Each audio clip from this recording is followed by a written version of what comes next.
Mercedes ਸਪ੍ਰਿੰਟਰ ਜਿਹੀ motor ਹੋਵੇ, ਤੇਲ ਹੋਰ ओरिजिनल ਫਿਲਟਰ ਤਾਂ ਚੇਂਜ ਕਰਾਉਣਾ ਹੀ ਆ ਜਾਓ ਫਿਰ quick truck lube truck servicing. वाह भाई वाह, कोई अपॉइंटमेंट नहीं, ड्राइव थ्रू फैसिलिटी यूज करो। 2 लोकेशंस तुसी जानते ही हो, एग्जिट 268 ऑन हाईवे 401 और exit 5 on QEW। Quick truck lube, खुश होके परतोगे। मान लो 519 622 0660 519 622 0660 QTL, because we care। ਓਏ ਮੇਰੇ ਵੀਰ, ਮੈਨੂੰ ਬਸ ਇੱਕ ਗੱਲ ਦੱਸ ਦੇ ਵੀ ਆ ਜਿਹੜੀ ਤੂੰ ਟਰੈਵਲਿੰਗ ਕਰਦਾ ਤੇ ਉਹਦੇ ਤੋਂ ਬਾਅਦ ਫਰੈਸ਼ ਰਹਿਣਾ, ਇਹਦਾ ਰਾਜ਼ ਕੀ ਹੈ?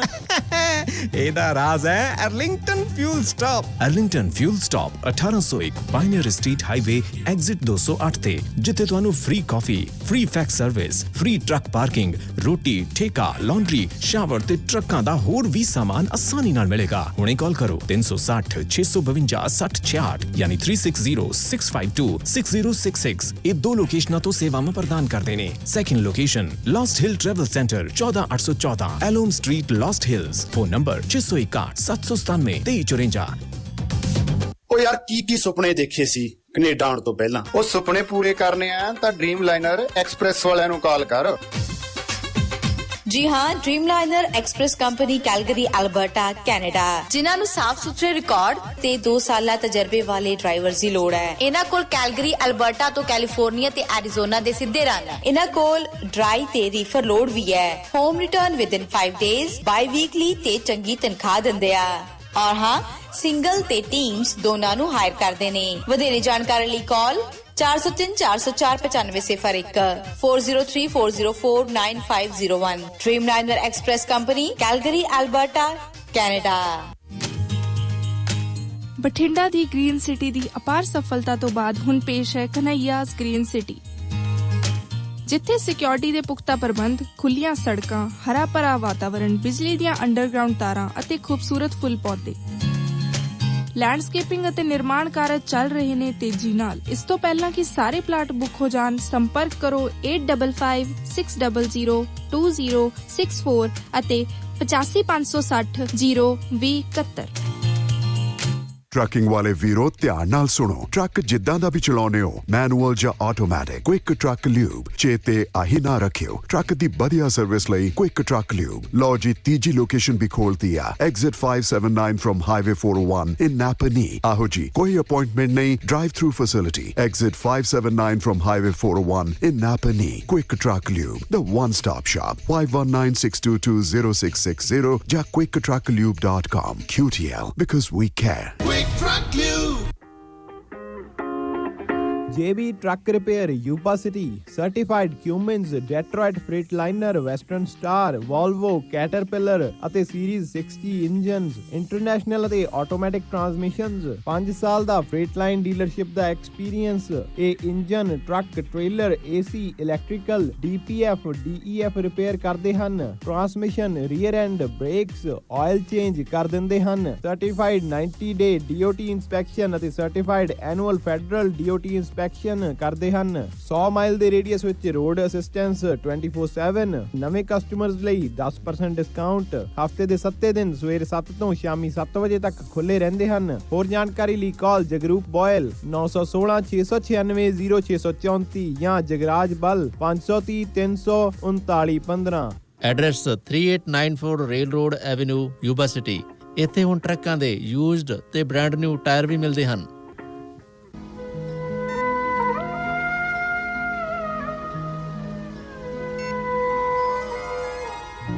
ਸ਼ਮਾਦਾਨ।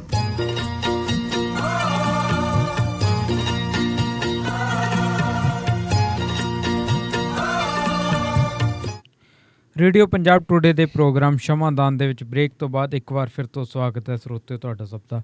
ਸੋ ਇਸ ਪ੍ਰੋਗਰਾਮ ਦੇ ਇਸ ਹਿੱਸੇ ਦੇ ਵਿੱਚ ਸਾਡੇ ਨਾਲ ਜੁੜਨਗੇ ਜੀ ਸੀਨੀਅਰ ਪੱਤਰਕਾਰ ਬਖਤੌਰ ਸਿੰਘ ਢਿੱਲੋਂ ਜੀ, ਜੋ ਸਾਡੇ ਨਾਲ ਖਬਰਾਂ ਬਾਰੇ ਗੱਲਬਾਤ ਕਰਨਗੇ ਅਤੇ ਬਹੁਤ ਸਾਰੀਆਂ ਹੋਰ ਵੀ ਮਹੱਤਵਪੂਰਨ ਜਿਹੜੀ ਜਾਣਕਾਰੀ ਹੈ ਉਹ ਸਾਡੇ ਸਾਹਮਣੇ ਲਾਉਣਗੇ। ਸੋ ਸਭ ਤੋਂ ਪਹਿਲਾਂ ਤਾਂ ਸਵਾਗਤ ਕਰਦੇ ਹਾਂ ਜੀ ਬਖਤੌਰ ਸਿੰਘ ਢਿੱਲੋਂ ਜੀ ਦਾ। ਸੋ ਸਵਾਗਤ ਹੈ ਢਿੱਲੋਂ ਸਾਹਿਬ।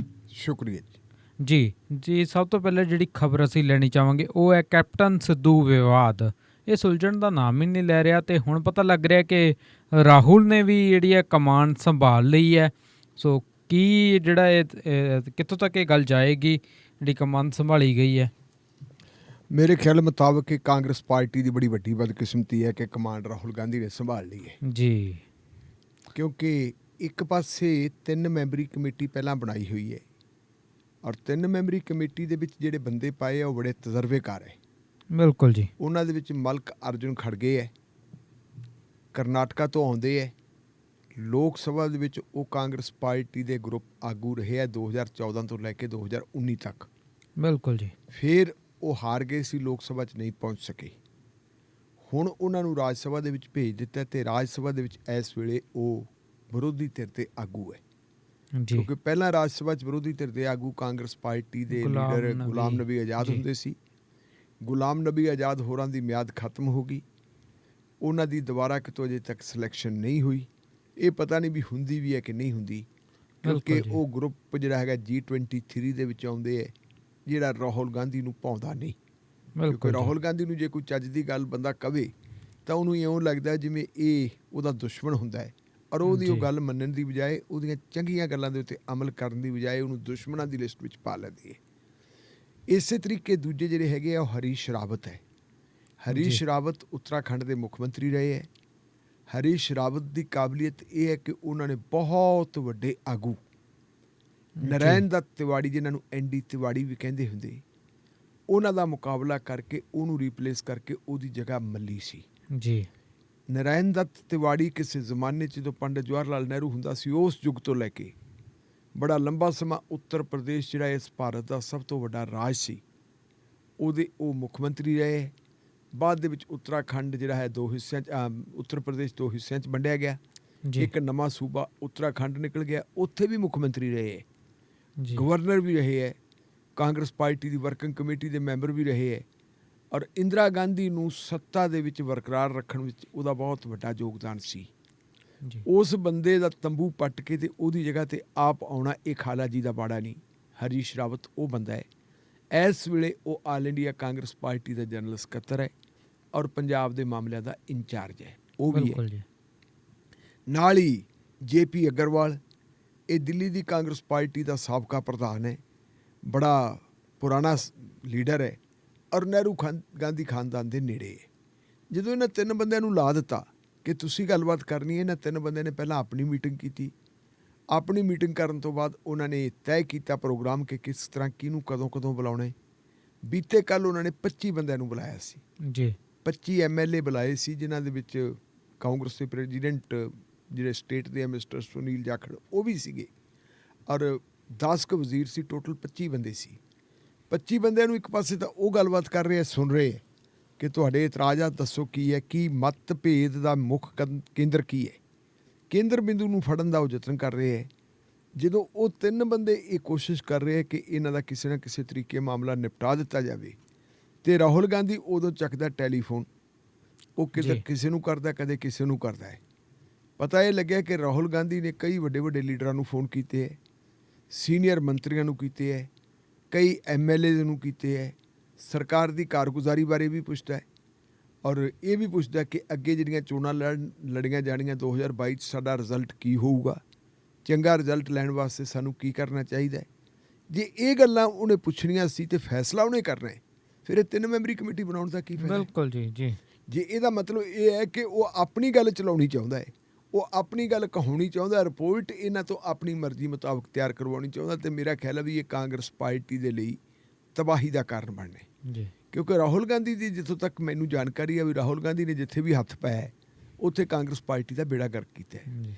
ਸਭ ਤੋਂ ਪਹਿਲਾਂ ਆਪਾਂ ਦੇਖੀਏ ਤਾਂ ਦੱਖਣੀ ਭਾਰਤ ਦੇ ਵਿੱਚ ਇੱਕ ਸੂਬਾ ਆਂਧਰਾ ਪ੍ਰਦੇਸ਼। ਆਂਧਰਾ ਪ੍ਰਦੇਸ਼ ਦੇ ਵਿੱਚ ਕਾਂਗਰਸ ਪਾਰਟੀ ਬਹੁਤ ਮਜ਼ਬੂਤ ਹੁੰਦੀ ਸੀ, ਫਿਰ ਕਮਜ਼ੋਰ ਹੋ ਗਈ। ਫਿਰ ਉੱਥੇ ਇੱਕ ਮਿਸਟਰ ਰੈਡੀ ਆਏ। ਉਹ ਰੈਡੀ ਜਿਹੜੇ ਹੈਗੇ ਉੱਥੇ ਦੇ ਚੀਫ ਮਿਨਿਸਟਰ ਬਣ ਗਏ।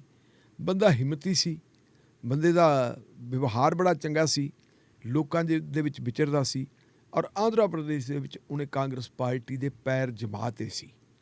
ਉਹ ਤੋਂ ਬਾਅਦ ਇੱਕ ਹਵਾਈ ਹਾਦਸੇ 'ਚ ਉਹਦੀ ਮੌਤ ਹੋ ਜਾਂਦੀ ਹੈ। ਉੱਥੋਂ ਦੀ ਕਾਂਗਰਸ ਪਾਰਟੀ ਦੀ ਬੜੀ ਵੱਡੀ ਬਹੁਗਿਣਤੀ ਨੇ ਇਹ ਕਹਿਤਾ ਕਿ ਅਸੀਂ ਉਹਦੇ ਬੇਟੇ ਨੂੰ ਮੁੱਖ ਮੰਤਰੀ ਦੇਖਣਾ ਚਾਹੁੰਦੇ ਹਾਂ, ਪਰ ਰਾਹੁਲ ਗਾਂਧੀ ਕਹਿੰਦਾ ਮੈਂ ਨਹੀਂ ਦੇਖਣਾ ਚਾਹੁੰਦਾ ਜੀ। ਰਾਹੁਲ ਗਾਂਧੀ ਨੇ ਉਹਦੀ ਜਗ੍ਹਾ ਦੇ ਉੱਤੇ ਆਪਣਾ ਇੱਕ ਹੱਥ ਠੋਕਾ ਜਿਹੜਾ ਮੁੱਖ ਮੰਤਰੀ ਬਹਾਤਾ, ਧੱਕੇ ਨਾਲ ਉਹਨੂੰ ਮੁੱਖ ਮੰਤਰੀ ਬਹਾਈ ਰੱਖਿਆ। ਉਹ ਬੰਦਾ ਅੱਡ ਹੋ ਗਿਆ ਔਰ ਉਹਨੇ ਆਪਣੀ ਜਿਹੜੀ ਹੈਗੀ ਹੈ ਵੱਖਰੀ ਕਾਂਗਰਸ ਬਣਾ ਲਈ। ਉਸ ਬੰਦੇ ਦੇ ਉੱਤੇ ਕੇਸ ਵੀ ਰਜਿਸਟਰ ਕੀਤੇ, ਉਹਦੇ 'ਤੇ ਇਲਜ਼ਾਮ ਲਾਏ ਕਿ ਜੀ ਇਹਨੇ ਬੜੇ ਪੈਸੇ ਕਮਾਏ ਹੈ। ਜਦੋਂ ਪੈਸੇ ਕਮਾਏ ਸੀ ਉਦੋਂ ਉਹਦਾ ਬਾਪ ਮੁੱਖ ਮੰਤਰੀ ਹੁੰਦਾ ਸੀ। ਕੀ ਤੁਹਾਨੂੰ ਉਦੋਂ ਨਹੀਂ ਪੈਸੇ ਕਮਾਉਂਦਾ ਦਿਸਿਆ? ਜੇ ਹੁਣ ਪੰਜਾਬ ਦੇ ਵਿੱਚ ਕੈਪਟਨ ਅਮਰਿੰਦਰ ਸਿੰਘ ਨੇ ਦੂਜਿਆਂ ਦੀਆਂ ਫਾਈਲਾਂ ਖੋਲ੍ਹ ਲਈਆਂ ਤਾਂ ਉਹ ਕਹਿੰਦੇ ਇਹਨੂੰ ਬੰਦ ਕਰੋ, ਉਦੋਂ ਫਿਰ ਪਹਿਲਾਂ ਕਿਉਂ ਨਹੀਂ ਦੇਖਿਆ? ਦਾ ਮਤਲਬ ਹੈ ਕਿ ਜਿੰਨੀ ਦੇਰ ਤੱਕ ਤਾਂ ਬੰਦਾ ਕੰਮ ਦਾ ਉਹ ਜਿੰਨੀ ਮਰਜ਼ੀ ਆ ਕਰਪਸ਼ਨ ਕਰੀ ਜਾਵੇ, ਉਹ ਹਿੱਸਾ ਪੱਤੀ ਉੱਪਰ ਵੀ ਦਿੰਦੇ, ਉਹਨੂੰ ਬਰਕਰਾਰ ਰੱਖਦੇ ਆ। ਲੇਕਿਨ ਕਿਉਂਕਿ ਉਸ ਮੁੰਡੇ ਨੂੰ ਅੰਦਰ ਸੁੱਟਣਾ ਸੀ, ਉਹਨੂੰ ਅੰਦਰ ਸੁੱਟਤਾ। ਅੰਦਰ ਸੁੱਟਣ ਦਾ ਨਤੀਜਾ ਹੋਇਆ ਕਿ ਜਦੋਂ ਬਾਹਰ ਆਇਆ, ਬਾਹਰ ਆ ਕੇ ਉਹਨੇ ਚੋਣ ਲੜੀ, ਕਾਂਗਰਸ ਪਾਰਟੀ ਹੁੰਜੀ ਗਈ। ਔਰ ਇਸ ਵੇਲੇ ਜਿਹੜੀ ਹੈ YRS ਕਾਂਗਰਸ ਉੱਥੇ ਉਹਦੀ ਉਹ ਮਜ਼ਬੂਤ ਹੈ, ਉਹ ਉੱਥੋਂ ਦਾ ਮੁੱਖ ਮੰਤਰੀ, ਅਤੇ ਕਾਂਗਰਸ ਪਾਰਟੀ ਨੂੰ ਕੋਈ ਉੱਥੇ ਬੇਰਾਂ ਬੱਟੇ ਨਹੀਂ ਪੁੱਛਦਾ। ਬਿਲਕੁਲ ਜੀ। ਇਵੇਂ ਜਿਵੇਂ ਜੇ ਅਸੀਂ ਦੇਖੀਏ ਰਾਹੁਲ ਗਾਂਧੀ ਆਪਣੀ ਜਿਹੜੀ ਹੈ ਚੋਣ ਵੀ ਹਾਰ ਗਿਆ, ਅਮੇਠੀ ਤੋਂ ਹਾਰ ਗਿਆ ਸੀ, 2 ਸੀਟਾਂ ਤੋਂ ਖੜਾ ਹੋ ਗਿਆ। ਪਹਿਲਾਂ ਹੀ ਮੰਨ ਰਿਹਾ ਸੀ ਕਿ ਮੈਂ ਹਾਰੂੰਗਾ 1 ਸੀਟ ਤੋਂ। ਦੂਜੀ ਵਾਇਨਾਡ ਹੈ ਕੇਰਲਾ 'ਚ ਮਾਂ ਦੇ ਪੁੱਤ ਦੇ ਪੈਰ ਪਏ ਅਤੇ ਨਾਲ ਦੀ ਨਾਲ ਹੀ ਕਾਂਗਰਸ ਪਾਰਟੀ ਦਾ ਉੱਥੇ ਜਿਹੜਾ ਕੋਈ ਚਾਂਸ ਬਣਦਾ ਸੀ ਉਹ ਵੀ ਖਤਮ ਹੋ ਗਿਆ। ਆਮ ਤੌਰ 'ਤੇ 1952 'ਚ ਜਦੋਂ ਪਹਿਲੀ ਵਾਰੀ ਚੋਣਾਂ ਹੋਈਆਂ, 52 ਤੋਂ ਲੈ ਕੇ ਹੁਣ ਤੱਕ ਦਾ ਇਤਿਹਾਸ ਇਹ ਹੈ ਕਿ ਉੱਥੇ ਇੱਕ ਵਾਰੀ ਕਾਂਗਰਸ ਪਾਰਟੀ ਦੀ ਹੁਕੂਮਤ ਹੁੰਦੀ ਹੈ, ਦੂਜੀ ਵਾਰੀ ਖੱਬੇ ਫਰੰਟ ਦੀ ਹੁੰਦੀ ਹੈ ਜੀ। ਔਰ ਇਹ ਇੱਕ ਕਦੇ ਉਸ ਪਾਰਟੀ ਦੀ, ਕਦੇ ਉਸ ਪਾਰਟੀ ਦੀ। ਲੇਕਿਨ ਕਮਾਂਡ ਰਾਹੁਲ ਗਾਂਧੀ ਨੇ ਆਪਣੇ ਹੱਥ ਲੈ ਲਈ, ਅਤੇ ਹੋਇਆ ਕਿ ਉੱਥੇ ਲੈਫਟ ਫਰੰਟ ਫਿਰ ਰਿਪੀਟ ਕਰ ਗਿਆ ਅਤੇ ਕਾਂਗਰਸ ਪਾਰਟੀ ਦਾ ਜਿਹੜਾ ਸੁਪੜਾ ਸਾਫ਼ ਹੋ ਗਿਆ ਜੀ। ਅਸਾਮ ਦੇ ਵਿੱਚ ਲੱਗਦਾ ਸੀ ਕਿ ਕਾਂਗਰਸ ਪਾਰਟੀ ਕੁਛ ਕਰੂਗੀ, ਲੇਕਿਨ ਅਸਾਮ ਦੇ ਵਿੱਚ ਵੀ ਮਿਸਟਰ ਸ਼ਰਮਾ ਜਿਹੜਾ ਇਸ ਵੇਲੇ ਮੁੱਖ ਮੰਤਰੀ, ਉਹ ਕਾਂਗਰਸ ਪਾਰਟੀ 'ਚ ਹੁੰਦਾ ਸੀ। ਅੱਛਾ ਜੀ। ਉਹ ਵੀ ਇਹਨਾਂ ਤੋਂ ਅੱਕਿਆ ਹੋਇਆ 2015 'ਚ ਛੱਡ ਗਿਆ ਸੀ। ਔਰ ਉਹਦਾ ਨਤੀਜਾ ਕੀ ਹੋਇਆ ਕਿ ਇਹ ਆਪਣੇ ਬੰਦੇ ਨੂੰ ਸੰਭਾਲ ਨਹੀਂ ਸਕੇ, ਉਹ ਛੱਡ ਕੇ ਚਲਾ ਗਿਆ। ਅਤੇ ਉਹਨੇ ਜਾ ਕੇ ਨਾਰਥ ਈਸਟ ਦੇ ਵਿੱਚ ਇਹੋ ਜਿਹੇ ਪੈਰ ਲਵਾਏ ਭਾਰਤੀ ਜਨਤਾ ਪਾਰਟੀ ਦੇ ਕਿ ਦੁਬਾਰਾ ਫਿਰ ਉੱਥੇ ਰਿਪੀਟ ਕਰ ਗਈ ਕਾਂਗਰਸ, ਔਰ ਉਸ ਬੰਦੇ ਨੂੰ ਮੁੱਖ ਮੰਤਰੀ ਬਣਾ ਦਿੱਤਾ ਜੀ। ਕੁੱਲ ਮਿਲਾ ਕੇ ਇਸ ਵੇਲੇ ਕਾਂਗਰਸ ਪਾਰਟੀ ਦੇ ਕੋਲ ਸੂਬੇ ਜੇ ਆਪਾਂ ਕਹਿ ਦਈਏ ਧਰੱਲੇਦਾਰ ਤਾਂ 2 ਹੈ, ਇੱਕ ਰਾਜਸਥਾਨ ਅਤੇ ਇੱਕ ਪੰਜਾਬ। ਹੁਣ ਇੱਕ ਪਾਸੇ ਕਮੇਟੀ ਬਣਾਤੀ, ਦੂਜੇ ਪਾਸੇ ਰਾਹੁਲ ਗਾਂਧੀ ਆ ਗਿਆ ਕਿ ਲਿਆਓ ਜੀ ਮੈਂ ਇਹਦੇ 'ਚ ਦਖਲਅੰਦਾਜ਼ੀ ਕਰ ਦਿੰਦਾ। ਮੇਰਾ ਖਿਆਲ ਹੈ ਜੇ ਕੋਈ ਮਾੜਾ ਮੋਟਾ ਚਾਂਸ, ਪਹਿਲੀ ਗੱਲ ਤਾਂ ਹੈ ਹੀ ਨਹੀਂ ਸੀ ਕਾਂਗਰਸ ਦਾ, ਜੇ ਕੋਈ ਮਾੜਾ ਮੋਟਾ ਚਾਂਸ ਬਣਦੇ ਹਾਲਾਤ ਬਣਦੇ ਸੀ, ਉਹ ਚਾਂਸ ਵੀ ਖਤਮ ਕਰੂਗਾ, ਕਿਉਂਕਿ ਇਹਨੇ ਵਿੱਚ ਟੇਢਾ ਕੋਟ ਨਾ ਡਾ ਦੇਣਾ। ਆਪਾਂ ਨੂੰ ਇਸ ਗੱਲ ਦਾ ਪਤਾ ਹੈ ਕਿ ਇਸ ਬੰਦੇ ਦੇ ਵਿੱਚ ਜੇ ਕੋਈ ਕਾਬਲੀਅਤ ਹੁੰਦੀ ਤਾਂ ਹੁਣ ਤੱਕ ਇਸ ਬੰਦੇ ਨੇ, ਜਦੋਂ ਡਾਕਟਰ ਮਨਮੋਹਨ ਸਿੰਘ ਹੁੰਦਾ ਸੀ ਉਦੋਂ ਉਹਨੂੰ ਵਾਈਸ ਪ੍ਰੈਜ਼ੀਡੈਂਟ ਬਣਾਤਾ ਸੀ ਜੀ।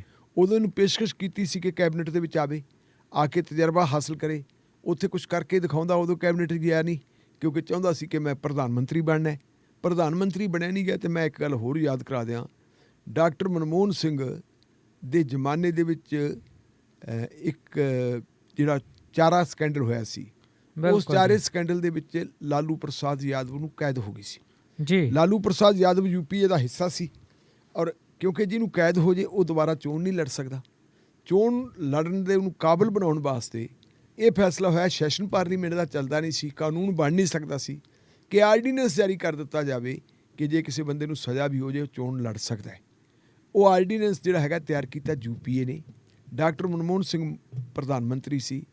ਡਾਕਟਰ ਮਨਮੋਹਨ ਸਿੰਘ ਨੇ ਆਰਡੀਨੈਂਸ ਜਾਰੀ ਕਰਤਾ। ਇਹ ਬਾਹਰ ਵਿਦੇਸ਼ ਦੌਰੇ 'ਤੇ ਚਲੇ ਗਏ, ਔਰ ਵਿਦੇਸ਼ ਦੌਰੇ ਤੋਂ ਉਹ ਵਾਪਸ ਆ ਰਹੇ ਸੀ, ਜਹਾਜ਼ ਦੇ ਵਿੱਚ ਸੀ, ਅਤੇ ਇਹ ਸੱਜਣ ਉੱਥੇ ਪਹੁੰਚਿਆ। ਕਿਹਨੇ ਪੜਾਤਾ ਇਹ ਕਰਪਟ ਬੰਦਿਆਂ ਵਾਸਤੇ ਆਰਡੀਨੈਂਸ? ਆ ਲਓ ਮੈਂ ਇਹਨੂੰ ਪਾੜਦਾ ਆਰਡੀਨੈਂਸ ਨੂੰ। ਕਿੱਥੇ ਸ਼ਰੀਫ ਬੰਦਾ ਮਨਮੋਹਨ ਸਿੰਘ ਜੀ ਦੀ ਸਾਰੀ ਦੁਨੀਆ ਦੇ ਵਿੱਚ ਇੱਜ਼ਤ ਸਤਿਕਾਰ ਨਾਲ ਦੇਖਣ, ਉਹ ਬੰਦਾ ਵਿਦੇਸ਼ ਦੌਰੇ 'ਤੇ ਗਿਆ, ਔਰ ਆਪਦੇ ਪ੍ਰਧਾਨ ਮੰਤਰੀ ਦਾ ਇੱਕ ਸਾਊ ਆਦਮੀ ਦਾ ਆਰਡੀਨੈਂਸ ਇਹਨੇ ਪਾੜ ਕੇ ਸਿੱਟਤਾ। ਪੁੱਛਣ ਵਾਲਾ ਹੋਵੇ ਕਿ ਆਰਡੀਨੈਂਸ ਤੇਰੀ ਮਾਂ ਦੀ ਮਨਜ਼ੂਰੀ ਤੋਂ ਬਗੈਰ ਥੋੜ੍ਹਾ ਹੋ ਗਿਆ ਸੀ ਜੀ। ਨਤੀਜਾ ਇਹ ਹੋਇਆ ਕਿ ਉਹ ਜਿਹੜਾ ਇਹ ਅੱਜ ਤੱਕ ਕਿਤੇ ਨਹੀਂ ਹੋ ਸਕਿਆ। ਇਹ ਮੇਰੇ ਖਿਆਲ ਮੁਤਾਬਕ ਹੈ ਵੀ ਉਜੜੀਆਂ ਖੱਡਾਂ 'ਚ ਹੱਥ ਦੇਣ ਵਾਲੀ ਗੱਲ ਹੈ। ਕਈ ਵਾਰੀ ਆਪਾਂ ਇਹ ਦੇਖਦੇ ਹੁੰਦੇ ਕਿ ਆਪਣੇ ਮਿੱਤਰਾਂ ਨੂੰ ਐਡਜਸਟ ਕਰਨ ਦੀ ਕੋਸ਼ਿਸ਼ ਹੁੰਦਾ ਹੈ। ਪਹਿਲਾਂ ਜੋਤਿਰਾਦਿੱਤਿਆ ਸਿੰਧੀਆ ਨੂੰ ਕਰਦਾ ਸੀ, ਐਡਜਸਟ ਕਰ ਨਹੀਂ ਸਕਿਆ, ਉਹ ਭਾਰਤੀ ਜਨਤਾ ਪਾਰਟੀ ਚਲਾ ਗਿਆ ਜੀ। ਫਿਰ ਤੁਹਾਡਾ ਸਚਿਨ ਪਾਇਲਟ ਹੈ, ਉਹਨੂੰ ਮੁੱਖ ਮੰਤਰੀ ਬਣਾਉਣਾ ਚਾਹੁੰਦਾ ਸੀ ਰਾਜਸਥਾਨ ਦਾ, ਉਹਦੇ ਪੈਰ ਨਹੀਂ ਲੱਗਣ ਦਿੱਤੇ ਅਸ਼ੋਕ ਗਹਿਲੋਤ ਨੇ। ਉਹਨੇ ਬਗਾਵਤ ਕੀਤੀ, ਉਹਨੇ ਬਗਾਵਤ 'ਤੇ ਕਾਬੂ ਪਾ ਲਿਆ, ਮੁੜ ਕੇ ਉਹ ਆ ਗਿਆ, ਨਹੀਂ ਤਾਂ ਉੱਥੇ ਵੀ ਹੋ ਜਾਣਾ ਸੀ। ਹੁਣ ਪੰਜਾਬ ਦੀ ਕਾਂਗਰਸ ਹੈ ਜਿਹੜੀ, ਪੰਜਾਬ ਦੀ ਕਾਂਗਰਸ ਦੇ ਵਿੱਚ ਇਹ ਠੀਕ ਹੈ ਕਿ ਬੇਅਦਬੀ ਵਾਲਾ ਮਾਮਲਾ ਜਿਹੜਾ ਬੜਾ ਬਰਨਿੰਗ ਇਸ਼ੂ ਹੈ, ਪਰ ਹੁਣ ਸਵਾਲ ਅਗਲਾ ਪੈਦਾ ਹੁੰਦਾ ਕਿ ਜਦੋਂ ਵੱਖ-ਵੱਖ ਥਾਵਾਂ 'ਤੇ ਰਾਹੁਲ ਗਾਂਧੀ ਜਾਂਦਾ ਹੁੰਦਾ ਸੀ, ਉਹ ਤਾਂ ਕੈਪਟਨ ਅਮਰਿੰਦਰ ਸਿੰਘ ਦੀਆਂ ਬੜੀਆਂ ਮਿਸਾਲਾਂ ਦਿੰਦਾ ਹੁੰਦਾ ਸੀ ਕਿ ਦੇਖੋ ਜੀ ਸਾਡੀ ਪੰਜਾਬ ਦੀ ਕਾਂਗਰਸ ਨੇ ਲੋਕਾਂ ਦਾ ਕਰਜ਼ਾ ਵੀ ਮਾਫ ਕਰਤਾ, ਸਾਡੀ ਕਾਂਗਰਸ ਨੇ ਆਹ ਵੀ ਕਰ ਦਿੱਤਾ। ਜ਼ਿੰਮੇਵਾਰੀ ਜਿਹੜੀ ਸਾਰਿਆਂ ਦੀ ਹੈ। ਮੈਨੂੰ ਬੜੀ ਵਧੀਆ ਲੱਗੀ, ਮੈਂ ਅੱਜ ਉਹ ਮਿਸਟਰ ਜਮਾਲਪੁਰ ਹੈ, ਇੱਕ ਇਹਨਾਂ ਦੇ ਕਾਂਗਰਸ ਪਾਰਟੀ ਦੇ ਲੀਡਰ ਜੀ, ਉਹਨੂੰ ਉਹ ਕਿਤੇ ਮਿਲ ਕੇ ਆਇਆ ਸੀ, ਅਤੇ ਉਹਨੂੰ ਪੁੱਛਿਆ ਉਹਨਾਂ ਨੇ, ਪੱਤਰਕਾਰਾਂ ਨੇ, ਕਿ ਇਸ ਵੇਲੇ ਸਭ ਤੋਂ ਵੱਡਾ ਮੁੱਦਾ ਕੀ ਹੈ ਪੰਜਾਬ ਦਾ? ਉਹ ਕਹਿੰਦਾ ਜੀ ਬੇਅਦਬੀ। ਉਹ ਕਹਿੰਦੇ ਬੇਅਦਬੀ ਲਈ, ਬੇਅਦਬੀ ਦੇ ਦੋਸ਼ੀਆਂ ਨੂੰ ਸਜ਼ਾਵਾਂ ਨਹੀਂ ਮਿਲੀਆਂ ਇਹਦਾ ਕੌਣ ਜ਼ਿੰਮੇਵਾਰ ਹੈ? ਕਹਿੰਦਾ ਜੀ ਸਰਕਾਰ। ਉਹ ਕਹਿੰਦੇ ਸਰਕਾਰ, ਮੁੱਖ ਮੰਤਰੀ ਕਹਿੰਦਾ ਅਸੀਂ ਸਾਰੀ ਸਰਕਾਰ 'ਚ, ਮੈਂ ਵੀ MLA, ਮੈਂ ਵੀ ਜ਼ਿੰਮੇਵਾਰ ਹਾਂ, ਮੇਰੇ ਨਾਲ ਦੇ ਵੀ ਜ਼ਿੰਮੇਵਾਰ ਹੈ, ਸਾਡੀ ਸਭ ਦੀ ਜ਼ਿੰਮੇਵਾਰੀ ਬਣਦੀ ਹੈ ਜੀ। ਸੋ ਇਸ ਵੇਲੇ ਜ਼ਿੰਮੇਵਾਰੀ ਤੁਹਾਡੀ ਸਭ ਦੀ ਬਣਦੀ ਹੈ। ਜੇ ਕੈਪਟਨ ਅਮਰਿੰਦਰ ਸਿੰਘ ਦੀਆਂ ਜਿਹੜੀਆਂ ਕਮੀਆਂ ਪੇਸ਼ੀਆਂ ਉਹਨਾਂ ਨੂੰ ਤੁਸੀਂ ਨੋਟ ਪਹਿਲਾਂ ਕਿਉਂ ਨਹੀਂ ਕੀਤਾ? ਬਿਲਕੁਲ, ਪਹਿਲਾਂ ਉਹਨਾਂ ਨੂੰ ਕਿਉਂ ਨਹੀਂ ਦੂਰ ਕੀਤਾ? ਤੇ ਹੁਣ ਤੁਸੀਂ ਕਰੋਗੇ ਕੀ? ਇਲੈਕਸ਼ਨ ਦੇ ਵਿੱਚ ਤਾਂ ਮਹੀਨੇ 6 ਰਹਿ ਗਏ ਤੇ ਜਿਹੜੀ ਕੋਈ ਮਾੜੀ ਮੋਟੀ ਗੱਲਬਾਤ ਬਣਨ ਦੇ ਕਾਬਲਾ ਮੈਨੂੰ ਨਹੀਂ ਲੱਗਦਾ ਇਹ ਤਾਂ ਇਸ ਘਰ ਕੋ ਆਗ ਲੱਗੀ ਘਰ ਕੇ ਚਿਰਾਗ ਸੇ। ਮਤਲਬ ਕਾਂਗਰਸ ਪਾਰਟੀ ਦੀ ਹਾਈ ਕਮਾਂਡ ਦੀ ਇਹ ਕੋਸ਼ਿਸ਼ ਰਹੀ ਹੈ ਕਿ ਹਰ ਇੱਕ ਸਟੇਟ ਦੇ ਵਿੱਚ 2-3 ਗਰੁੱਪ ਬਣਾ ਲਓ, ਕਦੇ ਉਹਨੂੰ ਇਸਤੇਮਾਲ ਕਰੋ, ਉਹਨੂੰ ਇਸਤੇਮਾਲ ਕਰੋ। ਉਹ ਇਸਤੇਮਾਲ ਕਰਦੇ ਕਰਦੇ ਆਪ ਦਾ ਝੁੱਗਾ ਚੌੜ ਕਰਾਈ ਜਾਂਦੇ ਹੈ, ਆਪ ਦਾ ਬੇੜਾ ਗਰਕ ਕਰੀ ਜਾਂਦੇ ਹੈ। ਜਿਹੜੀ ਪਾਰਟੀ ਕਿਸੇ ਜ਼ਮਾਨੇ 'ਚ ਸਾਰੇ ਹਿੰਦੁਸਤਾਨ 'ਚ ਰਾਜ ਭਾਗ ਕਰਦੀ ਹੁੰਦੀ ਸੀ, ਅੱਜ ਉਹ ਪਾਰਟੀ ਜਿਹੜੀ ਹੈ ਸਿਮਟ ਕੇ 2-3 ਸਟੇਟਾਂ 'ਚ ਰਹਿ ਗਈ ਹੈ। ਇਦੋਂ ਬਾਅਦ ਪੱਲੇ ਕੱਖ ਨਹੀਂ ਜੀ। ਬਿਲਕੁਲ ਜੀ।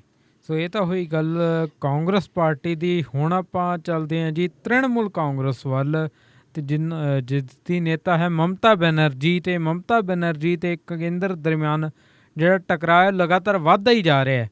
ਸੋ ਕਿਉਂ ਵੱਧਦਾ ਜਾ ਰਿਹਾ ਜੀ, ਤੇ ਕੀ ਨੇ ਮੌਜੂਦਾ ਹਾਲਾਤ ਇਸ ਮੁੱਦੇ ਨੂੰ ਲੈ ਕੇ ਜੀ?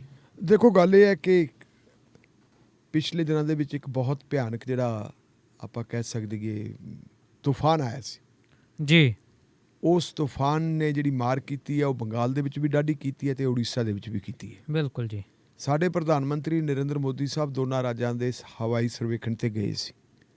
ਪਹਿਲਾਂ ਉੜੀਸਾ ਗਏ ਤੇ ਫਿਰ ਉਹ ਬੰਗਾਲ ਆਏ ਜੀ। ਬੰਗਾਲ ਦੇ ਵਿੱਚ ਉਹਨਾਂ ਨੇ ਆ ਕੇ ਜਿਹੜਾ ਬੰਗਾਲ ਆਉਣ ਤੋਂ ਪਹਿਲਾਂ ਇੱਕ ਪ੍ਰੋਗਰਾਮ ਦੇ ਦਿੱਤਾ ਸੀਗਾ ਕਿ ਉੱਥੇ ਇੱਕ ਮੀਟਿੰਗ ਕਰਨੀ ਹੈ, ਰਿਵਿਊ ਮੀਟਿੰਗ, ਜਿਹਨੂੰ ਆਪਾਂ ਪੰਜਾਬੀ 'ਚ ਕਹਿ ਦਈਏ ਸਮੀਖਿਆ ਮੀਟਿੰਗ ਕਹਿੰਦੇ ਆ। ਰਿਵਿਊ ਕਿ ਕਿੰਨਾ ਕੁ ਨੁਕਸਾਨ ਹੋਇਆ, ਕਿੰਨਾ ਕੁਛ ਚਾਹੀਦਾ ਹੈ। ਉਸ ਰਿਵਿਊ ਮੀਟਿੰਗ ਦੇ ਵਿੱਚ ਆਮ ਤੌਰ 'ਤੇ ਪ੍ਰਧਾਨ ਮੰਤਰੀ ਹੁੰਦੇ ਆ ਤੇ ਸਟੇਟ ਦੇ ਜਿਹੜੇ ਵੱਡੇ ਅਫਸਰ ਆ ਉਹ ਹੁੰਦੇ ਆ। ਅੱਛਾ ਜੀ। ਗਵਰਨਰ ਜਿਹੜੇ ਹੈਗੇ ਉਹਨਾਂ ਨੂੰ ਰਿਸੀਵ ਕਰਨ ਵਾਸਤੇ ਚਲੇ ਜਾਂਦੇ ਆ, ਲੇਕਿਨ ਆਮ ਤੌਰ 'ਤੇ ਇਹੀ ਹੁੰਦੇ ਆ ਮੁੱਖ ਮੰਤਰੀ, ਰਾਜ ਦੇ ਵੱਡੇ ਅਫਸਰ ਤੇ ਪ੍ਰਧਾਨ ਮੰਤਰੀ। ਲੇਕਿਨ ਤਾਜ਼ੀ ਹਾਰ ਹੋਈ ਹੈ ਬੰਗਾਲ ਦੇ ਵਿੱਚ। ਮੁੱਛ ਦਾ ਸਵਾਲ ਬਣਾਇਆ ਸੀ ਕਿ ਅਸੀਂ ਬੰਗਾਲ ਜਿੱਤਾਂਗੇ ਤੇ ਬੰਗਾਲ ਬੁਰੀ ਤਰ੍ਹਾਂ ਹਾਰ ਗਏ। ਹਾਰਨ ਤੋਂ ਬਾਅਦ ਬੀਬੀ ਮਮਤਾ ਬੈਨਰਜੀ ਨੂੰ ਵੀ ਜਲੀਲ ਕਰਨਾ ਸੀ ਕਿਸੇ ਵੀ ਹੱਦ ਤੱਕ, ਤੇ ਇਹਨਾਂ ਨੇ ਸ਼ੁਭਿੰਦੂ ਅਧਿਕਾਰੀ ਜਿਹੜਾ ਉਹਨਾਂ ਦੀ ਪਾਰਟੀ ਦਾ ਇੱਕ ਵੱਡਾ ਲੀਡਰ ਹੁੰਦਾ ਸੀ ਮਮਤਾ ਬੈਨਰਜੀ ਦਾ ਜੀ, ਉਸ ਸ਼ੁਭਿੰਦੂ ਅਧਿਕਾਰੀ ਨੂੰ ਡਰਾ ਧਮਕਾ ਕੇ ਲਾ ਲਓ, ਕੁਛ ਵੀ ਕਰ ਲਓ, ਏਜੰਸੀਆਂ ਦੀ ਵਰਤੋਂ ਕਰਕੇ ਉਸ ਬੰਦੇ ਨੂੰ BJP ਜੁਆਇਨ ਕਰਾ ਲਈ। BJP ਜੁਆਇਨ ਕਰਾ ਕੇ ਉਹਨੂੰ ਨੰਦੀਗ੍ਰਾਮ ਤੋਂ ਟਿਕਟ ਦਿੱਤੀ। ਉਹਦੇ ਮੁਕਾਬਲੇ ਤੇ ਮਮਤਾ ਬੈਨਰਜੀ ਚਲੀ ਗਈ। ਮਮਤਾ ਬੈਨਰਜੀ ਹਾਰ ਗਈ ਤੇ ਉਹ ਗਿਆ ਜਿੱਤ। ਹਾਲਾਂਕਿ ਪਹਿਲਾਂ ਡਿਕਲੇਅਰ ਕਰਤਾ ਸੀ ਕਿ ਮਮਤਾ ਬੈਨਰਜੀ ਜਿੱਤ ਗਈ ਹੈ 1200 ਸੀਟਾਂ 'ਤੇ। ਬਾਅਦ ਦੇ ਵਿੱਚ ਕਹਿੰਦੇ ਨਹੀਂ ਜੀ, ਗਲਤੀ ਲੱਗ ਗਈ ਤੇ ਅਸਲ ਦੇ ਵਿੱਚ ਸ਼ੁਭਿੰਦੂ ਅਧਿਕਾਰੀ ਜਿੱਤ ਗਿਆ। ਉਹ ਇਸ ਵੇਲੇ ਆਪੋਜੀਸ਼ਨ ਦਾ ਲੀਡਰ ਹੈ। ਉਹਨੂੰ ਵੀ ਬੁਲਾ ਲਿਆ ਮੀਟਿੰਗ ਵਾਸਤੇ ਕਿ ਤੂੰ ਵੀ ਆਉਣਾ।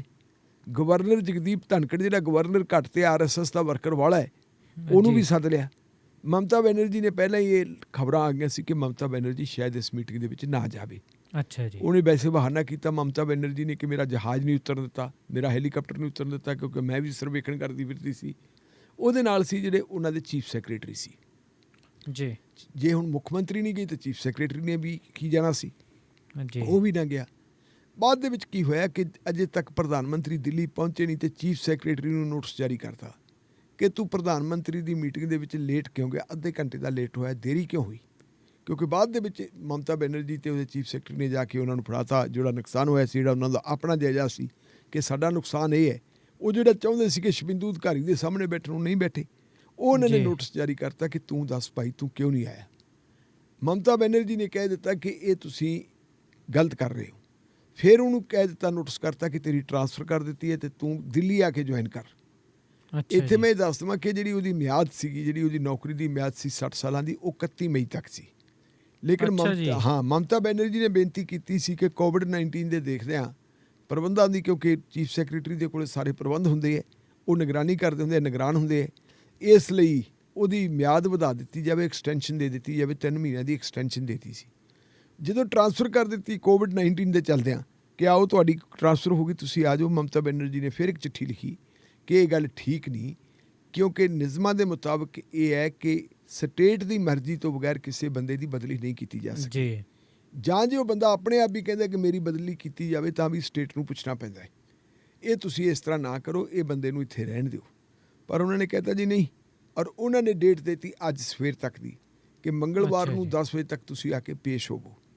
ਤੇ ਮਮਤਾ ਬੈਨਰਜੀ ਨੇ ਕੱਲ੍ਹ ਫਿਰ ਨਹਿਲਾ ਤੇ ਜ਼ਹਿਲਾ ਮਾਰਿਆ। ਪ੍ਰਧਾਨ ਮੰਤਰੀ ਨੇ ਇਹ ਹੁਕਮ ਜਾਰੀ ਕਰਤਾ ਤੇ ਉਹਨਾਂ ਨੇ ਕਹਿ ਦਿੱਤਾ ਕਿ ਪ੍ਰਧਾਨ ਮੰਤਰੀ ਨੇ ਮੇਰੀ ਚਿੱਠੀ ਦਾ ਹਾਲੇ ਤੱਕ ਜਵਾਬ ਨਹੀਂ ਦਿੱਤਾ। ਪਰ ਹੋਇਆ ਕੀ ਕਿ 31 ਮਈ ਨੂੰ ਉਹਨੇ ਰਿਟਾਇਰ ਹੋਣਾ ਸੀ, 3 ਮਹੀਨਿਆਂ ਦੀ ਉਹਨੂੰ ਐਕਸਟੈਂਸ਼ਨ ਮਿਲੀ ਸੀ। ਐਕਸਟੈਂਸ਼ਨ ਹੈ ਜਿਹੜੀ ਚੀਫ ਸੈਕਟਰੀ ਨੇ ਕਹਿਤਾ ਜੀ ਮੈਨੂੰ ਐਕਸਟੈਂਸ਼ਨ ਦੀ ਕੋਈ ਲੋੜ ਨਹੀਂ, ਮੈਨੂੰ ਤਾਂ ਰਿਟਾਇਰ ਕਰ ਦਿਓ। ਮਮਤਾ ਬੈਨਰਜੀ ਨੇ ਉਹਨੂੰ ਪ੍ਰਵਾਨਗੀ ਦਿੱਤੀ, ਪ੍ਰਵਾਨਗੀ ਦੇ ਕੇ ਕਹਿੰਦੀ ਜਾਓ ਜੀ ਤੁਸੀਂ ਰਿਟਾਇਰ। ਸੇਵਾ ਮੁਕਤ ਹੋ ਗਿਆ।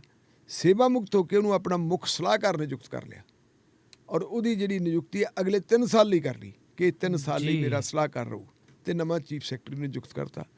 ਹੁਣ ਇਸ ਮੁੱਦੇ ਦੇ ਉੱਤੇ ਉਹਨਾਂ ਦੋਵਾਂ ਦਾ ਟਕਰਾਅ ਫੇਰ ਹੋਇਆ ਵੈ। ਫੇਰ ਵਾਰੀ ਜਿਹੜੀ ਹੈਗੀ ਹੈ ਭਾਰਤ ਸਰਕਾਰ ਅਤੇ ਬੰਗਾਲ ਸਰਕਾਰ ਇੱਕ ਦੂਜੇ ਦੇ ਖਿਲਾਫ ਹੈ। ਇੱਥੇ ਮੈਂ ਦੱਸਣਾ ਚਾਹੂੰਗਾ ਕਿ ਇੱਕ ਵਾਰੀ ਪ੍ਰਾਈਮ ਮਿਨਿਸਟਰ ਸਾਹਿਬ ਨੇ ਸੂਬਿਆਂ ਅਤੇ ਸਰਕਾਰ ਆਪਣਾ ਕੇਂਦਰ ਦੇ ਦਰਮਿਆਨ ਸੰਬੰਧਾਂ ਨੂੰ ਸੁਖਾਵੇਂ ਬਣਾਉਣ ਵਾਸਤੇ, ਬੈਲੈਂਸ ਨੂੰ ਕਾਇਮ ਕਰਨ ਵਾਸਤੇ ਸਹਿਕਾਰੀ ਸੰਘਵਾਦ 'ਤੇ ਜ਼ੋਰ ਦਿੱਤਾ ਸੀ ਜੀ। ਕੋਆਪਰੇਟਿਵ ਜਿਹੜਾ ਫੈਡਰਲਿਜ਼ਮ, ਕੋਆਪਰੇਟਿਵ ਫੈਡਰਲਿਜ਼ਮ ਦੀ ਗੱਲ ਕਹੀ ਸੀ। ਹੁਣ ਮੈਨੂੰ ਸਮਝ ਨਹੀਂ ਪੈਂਦੀ ਵੀ ਇੱਥੇ ਕੋਆਪਰੇਟਿਵ ਫੈਡਰਲਿਜ਼ਮ ਕਿੱਥੇ ਆ ਗਿਆ। ਭਾਰਤ ਜਿਹੜਾ ਹੈਗਾ ਵੱਖ-ਵੱਖ ਸਟੇਟਾਂ ਦਾ ਸੰਘ ਹੈ। ਬਿਲਕੁਲ ਜੀ। ਇਹ ਇੱਕ ਸੰਘ ਹੈ, ਇੱਕ ਫੈਡਰਲ ਕੰਟਰੀ ਹੈ। ਇਸ ਫੈਡਰਲ ਕੰਟਰੀ ਦੀਆਂ ਸਾਰੀਆਂ ਪਾਵਰਾਂ ਪ੍ਰਾਈਮ ਮਿਨਿਸਟਰ ਜਾਂ ਸੈਂਟਰ ਆਪਦੇ ਹੱਥ ਲੈ ਲਵੇ, ਇਹ ਜਿਹੜਾ ਹੈਗਾ ਬਾਰਾ ਨਹੀਂ ਖਾਂਦਾ। ਇਹ ਆਪਾਂ ਦੇਖਿਆ ਖੇਤੀ ਕਾਨੂੰਨਾਂ ਬਾਰੇ ਵੀ ਮਾਮਲਾ ਇਹ ਬਿਲਕੁਲ ਜੀ। ਹੁਣ ਇਹਦੇ ਉੱਤੇ ਜਿਹੜਾ ਹੈਗਾ ਇਸ ਵੇਲੇ ਵੇਖਣ ਦੀ ਲੋੜ ਹੈ, ਸੋਚਣ ਦੀ ਲੋੜ ਹੈ ਕਿ ਚਲੋ ਭਾਰਤੀ ਜਨਤਾ ਪਾਰਟੀ ਦੀਆਂ ਸਰਕਾਰਾਂ ਜਿੱਥੇ ਉਹਨਾਂ ਨੇ ਤਾਂ ਕੀ ਕਰਨਾ ਹੈ।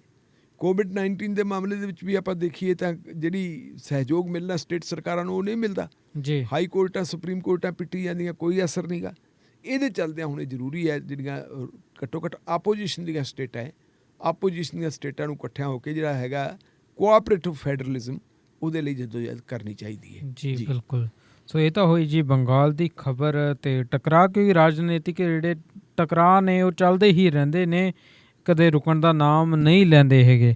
ਸੋ ਇਸ ਤੋਂ ਅਗਲੀ ਜਿਹੜੀ ਖਬਰ ਹੈ ਉਹ ਆਪਾਂ ਲੈਣੀ ਚਾਹਾਂਗੇ ਜੀ, ਥੋੜ੍ਹੀ ਅਲੱਗ ਵਿਸ਼ਾ ਹੈ। ਉਹ ਹੈ ਕਿ ਸਾਈਕਲ ਗਰਲ ਜੋਤੀ, ਉਸਦੇ ਪਿਤਾ ਦਾ ਦੇਹਾਂਤ ਹੋ ਗਿਆ। ਸੋ ਬੜੀ ਇੱਕ ਮਾੜੀ ਖਬਰ ਹੈ, ਸ਼ੋਕ ਸੰਦੇਸ਼ ਭਰਪੂਰ ਇੱਕ ਖਬਰ ਹੈ ਜੀ। ਇਹ ਖਬਰ ਬਾਰੇ ਵੀ ਜ਼ਰੂਰ ਸਾਨੂੰ ਜਾਣਕਾਰੀ ਦਿਓ। ਇਹ ਸਾਈਕਲ ਗਰਲ ਜਿਹੜੀ ਜੋਤੀ ਹੈ ਕੌਣ ਜੀ? ਪਹਿਲਾਂ ਆਪਾਂ ਨੂੰ ਇਹਦਾ ਪੈਣਾ ਹੈ, ਇਹਦੇ ਥੋੜ੍ਹਾ ਜਿਹਾ ਪਿਛੋਕੜ 'ਚ ਜਾਣਾ ਪੈਣਾ ਹੈ। ਤੁਹਾਨੂੰ ਪਤਾ ਹੈ ਕਿ ਜਦੋਂ ਸਾਡੇ ਦੇਸ਼ ਦੇ ਵਿੱਚ ਕਰੋਨਾ ਮਹਾਂਮਾਰੀ ਦੀ ਸ਼ੁਰੂਆਤ ਹੋਈ ਹੈ, ਸ਼ੁਰੂਆਤ ਹੋਣ ਤੋਂ ਪਹਿਲਾਂ ਹੀ WHO ਨੇ ਵਾਰਨਿੰਗ ਦਿੱਤੀ ਸੀ ਕਿ ਮਹਾਂਮਾਰੀ ਆ ਰਹੀ ਹੈ, ਇਹਦੇ ਲਈ ਯੋਗ ਪ੍ਰਬੰਧ ਕਰ ਲਓ ਜੀ। ਲੇਕਿਨ ਸਾਡੀ ਕੇਂਦਰ ਸਰਕਾਰ ਨੇ ਕੋਈ ਯੋਗ ਪ੍ਰਬੰਧ ਨਹੀਂ ਕੀਤੇ। ਸਗੋਂ ਜਦੋਂ ਮਹਾਂਮਾਰੀ ਨੇ ਆਪਣਾ ਵਿਕਰਾਲ ਰੂਪ ਧਾਰਨ ਕਰ ਲਿਆ ਤਾਂ ਫਿਰ ਇੱਕ ਦਿਨ ਪ੍ਰਾਈਮ ਮਿਨਿਸਟਰ ਸਾਹਿਬ ਜਿਹੜੇ ਆਉਂਦੇ ਹੈ TV ਚੈਨਲਾਂ 'ਤੇ ਲਾਈਵ ਹੁੰਦੇ ਹੈ, ਅਤੇ ਉਹ ਆ ਕੇ ਕਹਿੰਦੇ ਜੀ ਲਾਕਡਾਊਨ ਨੂੰ ਇਸ ਦੇਸ਼ ਦੇ ਵਿੱਚ ਲਾ ਦਿੱਤਾ। ਲੇਕਿਨ ਜਿਹੜੇ ਲੱਖਾਂ ਦੀ ਤਾਦਾਦ ਦੇ ਵਿੱਚ ਲੋਕ ਵੱਖ-ਵੱਖ ਥਾਵਾਂ 'ਤੇ ਨੌਕਰੀਆਂ ਕਰਨ ਆਏ ਸੀ, ਮਜ਼ਦੂਰੀ ਕਰਨ ਆਏ ਸੀ, ਉਹ ਉਹਨਾਂ ਦਾ ਕੀ ਬਣੂਗਾ ਇਹਦੇ ਬਾਰੇ ਸੋਚਿਆ ਨਹੀਂ ਜੀ। ਜਿਨ੍ਹਾਂ ਥਾਵਾਂ 'ਤੇ ਉਹ ਕੰਮ ਕਰਦੇ ਸੀ ਉੱਥੇ ਕੰਮ ਰੁਕ ਗਿਆ, ਲਾਕਡਾਊਨ ਲੱਗ ਗਿਆ। ਜਿਨ੍ਹਾਂ ਮਕਾਨਾਂ ਦੇ ਵਿੱਚ ਉਹ ਕਿਰਾਏ 'ਤੇ ਰਹਿੰਦੇ ਸੀ ਉਹਨਾਂ ਦਾ ਕਿਰਾਇਆ ਨਹੀਂ ਦੇ ਸਕਦੇ ਸੀ, ਖਾਣ ਵਾਸਤੇ ਉਹਨਾਂ ਕੋਲ ਰੋਟੀ ਹੈ ਨਹੀਂ ਸੀ ਜੀ। ਗੱਡੀਆਂ, ਮੋਟਰਾਂ, ਬੱਸਾਂ ਸਭ ਕੁਛ ਬੰਦ। ਉਹਨਾਂ ਹਾਲਤਾਂ ਦੇ ਵਿੱਚ ਉਹਨਾਂ ਲੋਕਾਂ ਨੇ ਪੈਦਲ ਚੱਲਣਾ ਸ਼ੁਰੂ ਕਰਤਾ। ਇਹ ਜਨਵਰੀ 2020 ਦੀ ਗੱਲ ਹੈ। ਜਨਵਰੀ ਜੀ, ਹਾਂ, 1 ਸਾਲ ਹੋ ਗਿਆ। ਜਨਵਰੀ 2020 ਦੀ ਗੱਲ ਹੈ। ਚੱਲ ਪਏ ਲੋਕ ਜੀ, ਕੋਈ ਕਿਸੇ ਰੂਪ ਦੇ ਵਿੱਚ, ਕੋਈ ਕਿਸੇ ਰੂਪ ਦੇ ਵਿੱਚ। ਬੜੀਆਂ ਭਿਆਨਕ ਤਸਵੀਰਾਂ ਆਈਆਂ ਸੀ। ਇੱਕ ਤਸਵੀਰ ਅਜਿਹੀ ਵੀ ਆਈ ਸੀ ਜਿੱਥੇ ਇੱਕ ਮਾਂ ਇੱਕ ਆਪਣਾ ਜਿਹੜਾ ਹੈਗਾ ਸੂਟਕੇਸ ਉਹਨੇ ਫੜਿਆ ਹੋਇਆ ਧੂਈ ਜਾਂਦੀ ਹੈ, ਉੱਪਰ ਉਹਦੇ 'ਤੇ ਬੱਚਾ ਪਿਆ ਹੋਇਆ ਜੀ। ਕਈ ਸਾਰੀਆਂ ਤਸਵੀਰਾਂ ਇਹੋ ਜਿਹੀ ਵੀ ਆਈਆਂ ਜਿੱਥੇ 2 ਬੰਦਿਆਂ ਨੂੰ, 3 ਬੰਦਿਆਂ ਨੂੰ ਗੱਡੀਆਂ ਲੱਤੜਕੀਆਂ, ਟਰੱਕਾਂ ਨੇ ਲੱਤੜਤਾ। ਇੱਕ ਇਹੋ ਜਿਹੀ ਤਸਵੀਰ ਵੀ ਆਈ ਸੀ ਕਿ 16 ਬੰਦੇ ਜਿਹੜੇ ਰੇਲ ਦੀ ਪਟੜੀ ਤੁਰੇ ਜਾਂਦੇ ਸੀ, ਜਦੋਂ ਥੱਕ ਗਏ ਉਹਨਾਂ ਨੇ ਸੋਚਿਆ ਵੀ ਹੁਣ ਕਿਹੜਾ ਟ੍ਰੇਨ ਨੇ ਆਉਣਾ, ਲਾਕਡਾਊਨ ਤਾਂ ਲੱਗਿਆ ਹੋਈ ਹੈ। ਉਹ ਰੇਲ ਦੀ ਪਟੜੀ 'ਤੇ ਸੌਂ ਗਏ, ਅਤੇ ਲੇਕਿਨ ਅਚਨਚੇਤ ਇੱਕ ਮਾਲ ਗੱਡੀ ਆਉਂਦੀ ਹੈ, 16 ਬੰਦੇ ਆ ਜਿਹੜੇ ਉਹ ਵੱਢੇ ਗਏ ਸੀ। ਇੰਨੀ ਭਿਆਨਕ ਤਰਾਸਦੀ ਮੁਲਕ ਨੇ ਦੇਖੀ ਉਹਨਾਂ ਦਿਨਾਂ ਦੇ ਵਿੱਚ, ਜਦੋਂ ਜਿਹੜਾ ਬਗੈਰ ਕਿਸੇ ਮਤਲਬ ਪਲੈਨਿੰਗ ਤੋਂ, ਬਗੈਰ ਕਿਸੇ ਯੋਜਨਾਬੰਦੀ ਤੋਂ ਅਚਨਚੇਤ ਜਿਵੇਂ ਸੁਪਨਾ ਆਉਂਦਾ ਹੁੰਦਾ, ਸੁਪਨੇ ਦੇ ਮੁਤਾਬਕ ਲਾਕਡਾਊਨ ਕਰ ਦਿੱਤਾ ਜੀ। ਕੁੜੀ ਜੋਤੀ ਹੈ। ਜੋਤੀ ਦਾ ਬਾਪ ਜਿਹੜਾ ਇਹ ਨੋਇਡਾ ਦੇ ਵਿੱਚ ਆਟੋ ਰਿਕਸ਼ਾ ਚਲਾਉਂਦਾ ਸੀ। ਅੱਛਾ ਜੀ। ਰਹਿਣ ਵਾਲਾ ਸੀ ਦਰਭੰਗਾ ਦਾ। ਜਦੋਂ ਆਟੋ ਰਿਕਸ਼ਾ ਚਲਾਉਂਦਾ ਸੀ, ਇੱਕ ਦਿਨ ਉਹਦਾ ਐਕਸੀਡੈਂਟ ਹੋ ਗਿਆ। ਐਕਸੀਡੈਂਟ ਹੋਣ ਦੀ ਵਜ੍ਹਾ ਕਾਰਨ ਉਹਦੀ ਲੱਤ ਹੈ ਜਿਹੜੀ ਉਹ ਨੁਕਸਾਨੀ ਗਈ ਜੀ। ਧੀ ਨੂੰ ਪਤਾ ਲੱਗਿਆ ਪਿਓ ਨੁਕਸਾਨਿਆ, ਪਿਓ ਦੀ ਲੱਤ ਨੁਕਸਾਨੀ ਗਈ, ਉਹਨੂੰ ਸੰਭਾਲੂਗਾ ਕੌਣ ਜੀ? ਉਹਨੂੰ ਦਵਾਈ ਬੂਟੀ ਕੌਣ ਦੇ? ਧੀ ਆਪਣੇ ਬਾਪ ਨੂੰ ਸੰਭਾਲਣ ਵਾਸਤੇ ਨੋਇਡਾ ਆ ਗਈ। ਉਹਨੇ ਆ ਕੇ ਆਪਣੇ ਬਾਪ ਨੂੰ ਸੰਭਾਲਿਆ, ਅਤੇ ਇਸੇ ਦੌਰਾਨ ਲਾਕਡਾਊਨ ਲੱਗ ਗਿਆ। ਧੀ ਦੇ ਵਾਸਤੇ ਸੰਕਟ ਖੜਾ ਹੋ ਗਿਆ ਕਿ ਬਾਪ ਤੁਰ ਕੇ ਤਾਂ ਜਾ ਨਹੀਂ ਸਕਦਾ, ਜਿਵੇਂ ਬਾਕੀ ਮਜ਼ਦੂਰ ਜਾਂਦੇ, ਹੁਣ ਆਪਾਂ ਕਿਵੇਂ ਚੱਲੀਏ? ਤੇ ਫਿਰ ਜੋਤੀ ਨੇ ਆਪਣੇ ਬਾਪ ਨੂੰ ਸਾਈਕਲ 'ਤੇ ਬਿਠਾਇਆ, ਔਰ 1300 ਕਿਲੋਮੀਟਰ ਦਿੱਲੀ ਤੋਂ ਲੈ ਕੇ ਦਰਭੰਗਾ ਦੇ ਇੱਕ ਪਿੰਡ ਤੱਕ 1300 ਕਿਲੋਮੀਟਰ ਕੁੜੀ 13 ਸਾਲ ਦੀ ਕੁੜੀ 1300 ਕਿਲੋਮੀਟਰ ਆਪਣੇ ਬਾਪ ਨੂੰ ਖਿੱਚ ਕੇ ਲਗਾਈ, ਜਿਹੜਾ ਬੈਲ ਨਹੀਂ ਸੀਗਾ, ਠੀਕ ਨਹੀਂ ਸੀ। ਔਰ ਉਹਦੀ ਬੜੀ ਚਰਚਾ ਹੋਈ, ਤਸਵੀਰਾਂ ਛਪੀਆਂ, ਟੈਲੀਵਿਜ਼ਨਾਂ ਤੇ ਖਬਰਾਂ ਆਈਆਂ, ਅਖਬਾਰਾਂ ਤੇ ਖਬਰਾਂ ਆਈਆਂ। ਉਸ ਕੁੜੀ ਦੀ ਬੜੀ ਮਹਿਮਾ ਹੋਈ। ਔਰ ਉਸ ਵੇਲੇ ਜਿਹੜੇ ਅਮਰੀਕਾ ਦੇ ਰਾਸ਼ਟਰਪਤੀ ਸੀ ਮਿਸਟਰ ਟਰੰਪ ਦੀ ਬੇਟੀ ਨੇ ਵੀ ਉਸ ਕੁੜੀ ਦੀ ਪ੍ਰੇਜ਼ ਕੀਤੀ ਸੀ, ਉਹਨੂੰ ਚਿੱਠੀ ਲਿਖੀ ਸੀਗੀ, ਉਹਦੀ ਬੜੀ ਪ੍ਰੇਜ਼ ਕੀਤੀ ਸੀ। ਫਖਰ ਸੀ, ਮਾਣ ਸੀ ਲੋਕਾਂ ਨੂੰ, ਮਤਲਬ ਇਹੋ ਜਿਹੇ ਬੱਚਿਆਂ ਤੇ ਮਾਣ ਹੁੰਦਾ ਵੀ ਜਿਹਨੇ ਮਤਲਬ 13 ਸਾਲ ਦੀ ਬੱਚੀ ਨੇ ਜਾ ਕੇ ਪ੍ਰਦੇਸਾਂ 'ਚ ਪਹਿਲਾਂ ਬਾਪ ਨੂੰ ਸੰਭਾਲਿਆ, ਫਿਰ ਔਖੇ ਹਾਲਾਤ ਦੇ ਵਿੱਚ ਬਾਪ ਨੂੰ ਧੂ ਕੇ ਉਹ ਆਪਣੇ ਪਿੰਡ ਤੱਕ ਲੈ ਕੇ ਆਈ, ਉਹਨੂੰ ਕੀਤਾ ਕਰਾਇਆ। ਹੁਣ ਹੋਇਆ ਕਿ ਉਹਦਾ ਜਿਹੜਾ ਬਾਪ ਹੈ ਉਹ ਆਪਣੇ ਘਰ ਦੇ ਵਿੱਚ ਸੀ, ਉਹਦੇ ਚਾਚੇ ਦੀ ਡੈਥ ਹੋ ਗਈ। ਚਾਚੇ ਦੀ ਡੈਥ ਹੋਣ ਤੋਂ ਬਾਅਦ ਸੰਸਕਾਰ ਵਗੈਰਾ ਕਰਤਾ। ਉਹ ਤੋਂ ਬਾਅਦ ਜਿਹੜੀ ਆਪਾਂ ਸਿੱਖ ਭਾਈਚਾਰਾ ਅੰਤਮ ਅਰਦਾਸ ਕਹਿ ਦਿੰਦੇ ਹਾਂ, ਹਰ ਭਾਈਚਾਰੇ ਦੇ ਆਪੋ ਆਪਣੇ ਮਤਲਬ ਜਿਹੜੇ ਹੈ ਅਕੀਦੇ ਹੁੰਦੇ, ਉਹਨਾਂ ਅਕੀਦਿਆਂ ਦੇ ਮੁਤਾਬਕ ਉਹਨਾਂ ਨੇ ਜੋ ਕੁਛ ਕਰਨਾ ਸੀ, ਸ਼ਾਇਦ ਕੋਈ ਭੰਡਾਰਾ ਵਗੈਰਾ ਲਾਉਣਾ ਸੀ, ਲੰਗਰ ਪਾਣੀ ਲਾਉਣਾ ਸੀ, ਉਹ ਬੈਠ ਕੇ ਮਤਲਬ ਵੀ ਆਪਣੇ ਜਿਹੜੇ ਸਾਥੀ ਸੱਜਣ ਸੀ, ਆਂਢੀ ਗੁਆਂਢੀ ਸੀ, ਪੰਚਾਇਤੀ ਮੋਹਤਵਰ ਬੰਦੇ ਸੀ, ਉਹਨਾਂ ਨਾਲ ਰਾਏ ਮਸ਼ਵਰਾ ਕਰ ਰਹੇ। ਰਾਏ ਮਸ਼ਵਰਾ ਕਰਕੇ ਸਾਰਾ ਕੁਛ ਫਾਈਨਲ ਹੋ ਗਿਆ। ਫਾਈਨਲ ਹੋਣ ਤੋਂ ਬਾਅਦ ਜਦੋਂ ਬੰਦਾ ਉੱਠ ਕੇ ਖੜਾ ਹੋਇਆ ਤੇ ਇੱਕਦਮ ਕਲੈਪਸ ਹੋ ਕੇ ਡਿੱਗ ਪਿਆ। ਫਿਰ ਪਤਾ ਲੱਗਿਆ ਹੋਇਆ ਕੀ ਹੈ, ਕਹਿੰਦੇ ਜੀ ਹਾਰਟ ਅਟੈਕ, ਦਿਲ ਦਾ ਦੌਰਾ ਪੈ ਗਿਆ। ਜੋਤੀ ਮਤਲਬ ਹੈ ਵੀ ਇੱਕ ਸੰਕਟ ਚੋਂ ਨਿਕਲ ਗਈ ਸੀ ਤੇ ਇੱਕ ਹੋਰ ਸੰਕਟ ਦੇ ਵਿੱਚ ਫਸ ਗਈ ਹੈ। ਹੁਣ ਉਹ ਲੜਕੀ 13 ਸਾਲ ਦੀ ਲੜਕੀ ਹੈ, ਬਾਪ ਸਿਰ ਤੋਂ ਚਲਾ ਗਿਆ, ਘਰ ਦੀ ਹਾਲਤ ਪਤਾ ਨਹੀਂ ਕੀ ਹੈ ਇਹਨਾਂ ਸਥਿਤੀਆਂ ਦੇ ਵਿੱਚ। ਮਤਲਬ ਮੈਂ ਜਿਹੜੀ ਖਬਰ ਪੜ੍ਹ ਰਿਹਾ ਸੀ ਔਰ ਜੋ ਮੈਂ ਦੇਖ ਰਿਹਾ ਸੀ ਸੋਸ਼ਲ ਮੀਡੀਆ ਦੇ ਉੱਤੇ, ਉਹ ਕੁੜੀ ਹਾਲੋਂ ਬੇਹਾਲ ਸੀ, ਉਹਦੀ ਬੁਰੀ ਹਾਲਤ ਸੀਗੀ। ਪਰ ਫਿਰ ਵੀ ਕਿਉਂਕਿ ਭਾਵੇਂ ਉਹਦਾ ਬਾਪ ਨਹੀਂ ਰਿਹਾ, ਲੇਕਿਨ ਜੋਤੀ ਦੀ ਹਿੰਮਤ ਨੂੰ, ਉਹਦੀ ਦਾਦ ਨੂੰ, ਉਹਦੀ ਆਪਣੇ ਮਾਪਿਆਂ ਪ੍ਰਤੀ ਜਿਹੜੀ ਲਗਨ ਹੈ, ਮਾਪਿਆਂ ਪ੍ਰਤੀ ਜਿਹੜੀ ਉਹਨੇ ਜ਼ਿੰਮੇਵਾਰੀ ਨਿਭਾਈ ਹੈ, ਉਹਨੂੰ ਸਲਾਮ ਹੈ ਜੀ। ਬਿਲਕੁਲ ਜੀ। ਸੋ ਬਹੁਤ ਹੀ ਦੁੱਖ ਭਰੀ ਖਬਰ ਹੈ।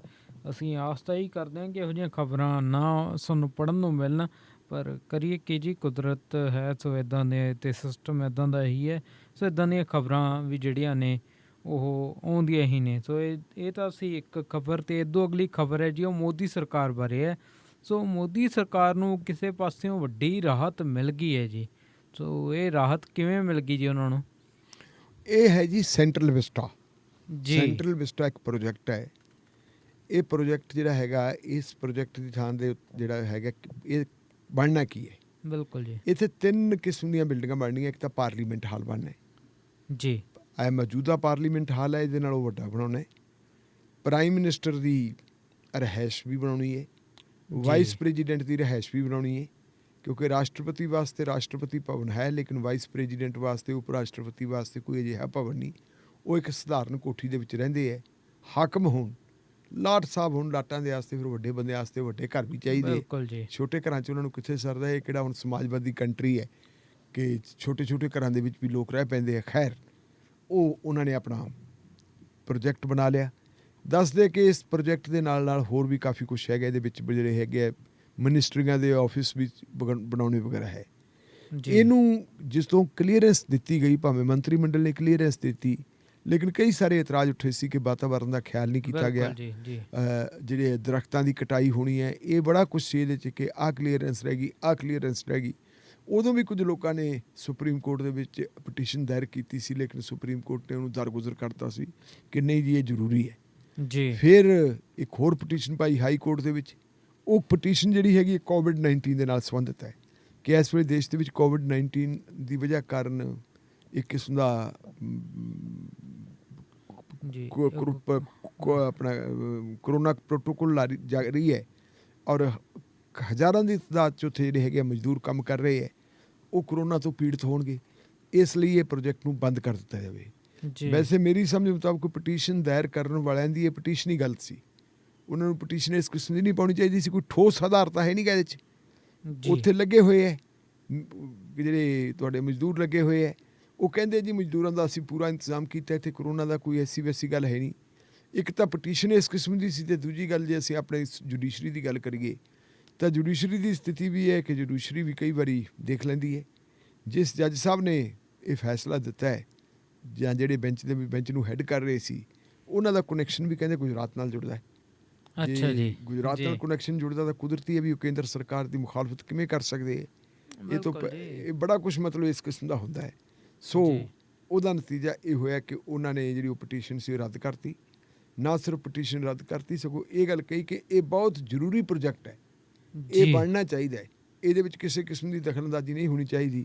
ਉਲਟਾ ਜਿਨ੍ਹਾਂ ਪਟੀਸ਼ਨਰਾਂ ਨੇ ਪਟੀਸ਼ਨ ਦਾਇਰ ਕੀਤੀ ਸੀ ਉਹਨਾਂ ਨੂੰ ਲੱਖ ਰੁਪਈਆ ਜੁਰਮਾਨਾ ਜਿਹੜਾ ਉਹ ਕਰ ਦਿੱਤਾ ਹੈ ਕਿ ਅਗਾਂਹ ਵਾਸਤੇ ਕੋਈ ਜ਼ਰੂਰਤ ਨਾ ਕਰੇ, ਇਸ ਕਿਸਮ ਦੀ PIL ਦਾਇਰ ਨਾ ਕਰ ਸਕੇ। ਬਿਲਕੁਲ ਜੀ, ਕਿਹਾ ਗਿਆ ਕਿ ਸਰਕਾਰੀ ਕੰਮ ਦੇ ਵਿੱਚ ਵਿਘਨ ਪਾਉਣ ਦੇ ਲਈ। ਜੀ ਬਿਲਕੁਲ ਜੀ। ਸੋ ਇਹ ਤਾਂ ਖਬਰ ਹੋਈ ਜੀ ਕੇਂਦਰ ਸਰਕਾਰ ਦੀ। ਤੇ ਹੁਣ ਆਪਾਂ ਮੁੜ ਵਾਪਸ ਆਉਂਦੇ ਜੀ ਪੰਜਾਬ ਵੱਲ। ਤੇ ਪੰਜਾਬ ਦੇ ਵਿੱਚ ਇੱਕ ਤਾਂ ਪਾਰਟੀ ਹੈ ਜਿਹੜੀ ਉਹ ਹੈ ਮੁੱਖ ਵਿਰੋਧੀ ਧਿਰ ਤੇ ਦੂਸਰੀ ਹੈ ਵਿਰੋਧੀ ਧਿਰ, ਆਮ ਵਿਰੋਧੀ ਧਿਰ।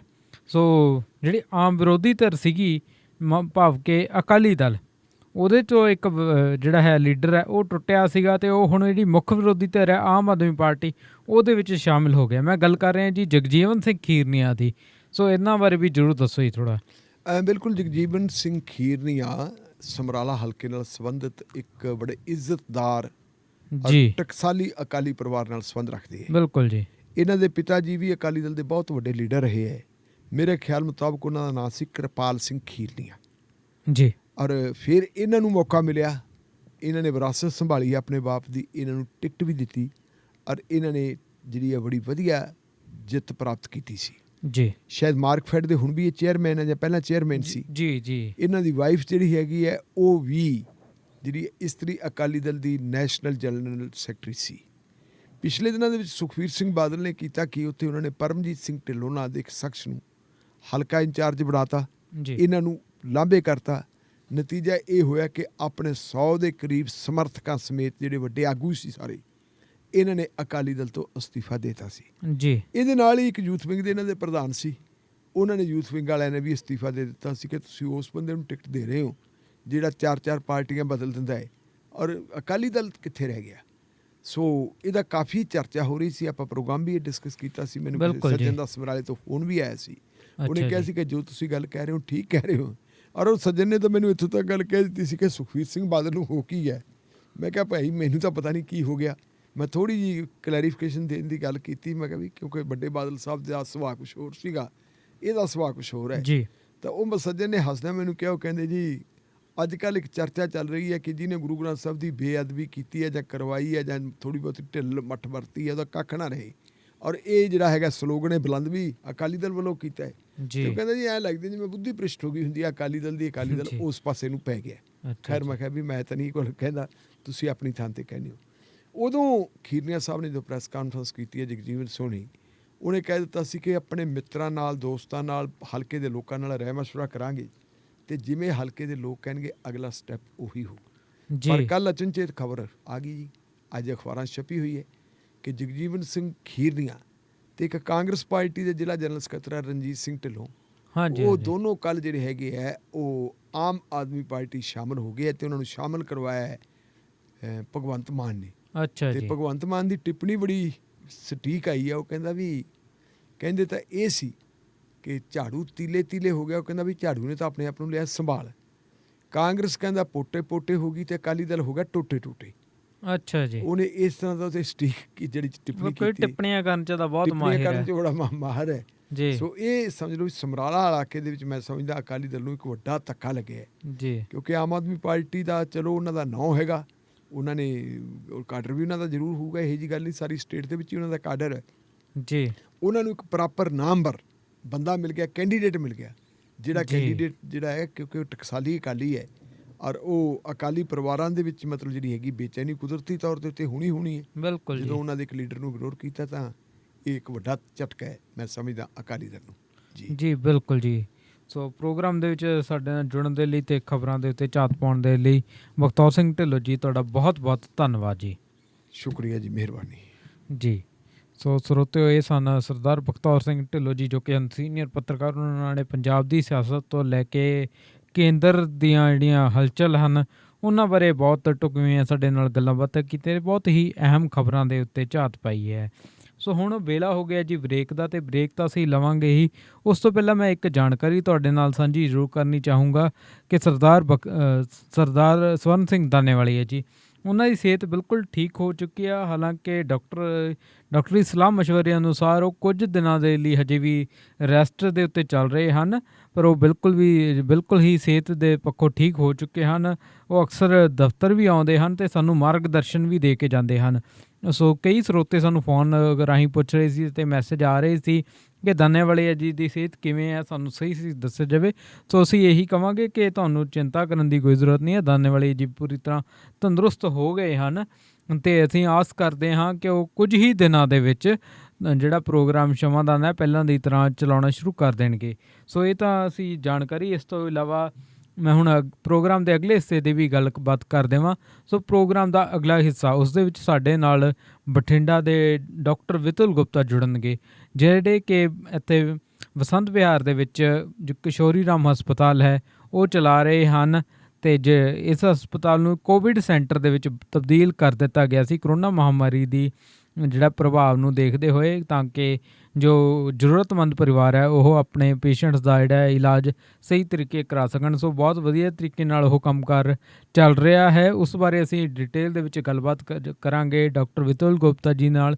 ਇਸ ਤੋਂ ਇਲਾਵਾ ਅਸੀਂ ਉਹਨਾਂ ਤੋਂ ਜਾਣਾਂਗੇ ਜੀ ਜੋ ਫੰਗਸ ਦੀ ਪ੍ਰੋਬਲਮ ਹੈ, ਉਹ ਭਾਵੇਂ ਬਲੈਕ ਫੰਗਸ ਹੈ, ਯੈਲੋ ਫੰਗਸ ਹੈ, ਅਤੇ ਹਾਲ ਦੇ ਵਿੱਚ ਹੀ ਆਪਾਂ ਨੂੰ ਵਾਈਟ ਫੰਗਸ ਦਾ ਵੀ ਜ਼ਿਕਰ ਆ ਰਿਹਾ ਸੀ। ਸੋ ਇਹ ਫੰਗਸ ਦੀ ਸਮੱਸਿਆ ਕੀ ਹੁੰਦੀ ਹੈ, ਇਸ ਬਾਰੇ ਵੀ ਗੱਲਬਾਤ ਕਰਾਂਗੇ। ਇਸ ਤੋਂ ਇਲਾਵਾ ਆਯੁਰਵੇਦ ਨੂੰ ਲੈ ਕੇ, ਐਲੋਪੈਥੀ ਨੂੰ ਲੈ ਕੇ ਜੋ ਵੀ ਖਬਰਾਂ ਚੱਲ ਰਹੀਆਂ ਹਨ, ਚਰਚਾਵਾਂ ਚੱਲ ਰਹੀਆਂ ਹਨ, ਉਸ ਬਾਰੇ ਵੀ ਅਸੀਂ ਉਹਨਾਂ ਨਾਲ ਬਹੁਤ ਹੀ ਮਹੱਤਵਪੂਰਨ ਜਿਹੜੀ ਹੈ ਵਿਚਾਰ ਚਰਚਾ ਕਰਾਂਗੇ। ਸੋ ਤੁਸੀਂ ਜੁੜੇ ਰਹੋ ਪ੍ਰੋਗਰਾਮ ਸ਼ਮਾਦਾਨ ਦੇ ਨਾਲ। ਅਤੇ ਫਿਲਹਾਲ ਅਸੀਂ ਲੈਂਦੇ ਹਾਂ ਜੀ ਇੱਕ ਬ੍ਰੇਕ।